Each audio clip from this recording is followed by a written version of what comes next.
The technique that we're going to use to get started is called using leaders and enders. And leaders and enders is a strategy used to help prevent nesting of the thread underneath your project as you start a seam.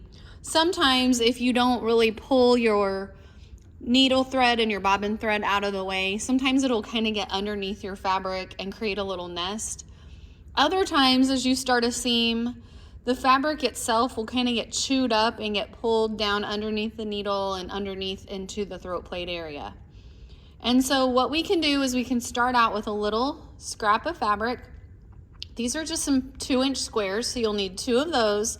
And then you'll also need another scrap fabric, but you'll also do this when you're sewing your seam samples and as well as when you're using or working on regular projects. But to use a leader, you're going to have your machine all properly threaded, and then you'll take one of your 2-inch squares. The seam allowance does not matter on this, but you're just going to lower the foot. I am going to hold these tails back with my hand just temporarily so they don't really knot up underneath there. But I'm going to stitch across that square. As soon as I've stitched far enough that my needle is past the brown fabric, right now my needle is down. It's not in the brown, and the brown fabric is just past the needle.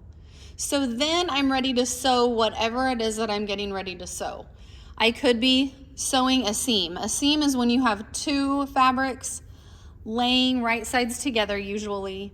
And when you're doing a seam, you are going to have a seam allowance. That's the distance from the edge of the fabric to where your stitching is going to go. So for what we're doing today, it really doesn't matter. We're just practicing using the leaders and enders. But when you're doing your real projects, you'll be given instructions on if you need to make a 1/4 inch seam or a 1/2 inch seam or 5/8, whatever the case may be. So regardless of what your seam allowance is, we're going to have that brown leader fabric past the needle. My needle is still down, and I'm just going to raise up the presser foot. For my seam that I'm practicing with here, I am just going to line it up with the edge of the foot. But again, it does not matter. This is just practice using the method. So I am going to stitch forward about 3 stitches, and then I'm going to use my reverse button to reverse about 3 stitches back to the end. And that type of process without using the leader is really a time when the fabric could have been eaten or go down into the machine a little bit. So this really does help prevent that from happening. I get to the end and I'm going to reverse stitch again about 3 stitches, and that just locks it in like tying a knot. So now I've stitched all the way across my sample, and my needle is just past that beige muslin fabric. So now I'm going to use an ender to end it up. I'm going to have my needle down still, raise up my foot, presser foot, and then I'm going to stitch the rest of the way across that ender.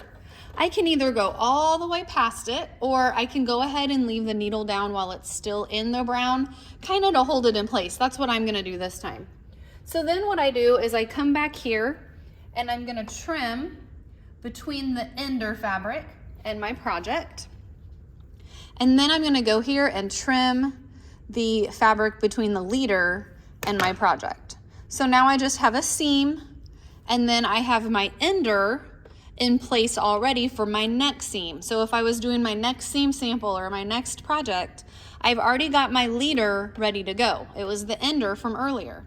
So now I'm going to take my scrap fabric just to practice again.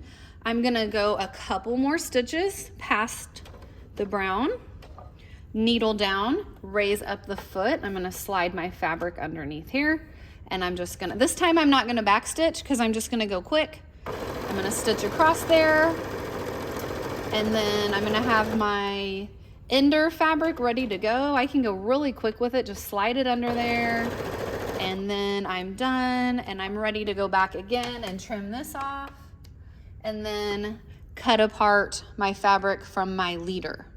So your assignment for this activity, you're not even really turning anything in.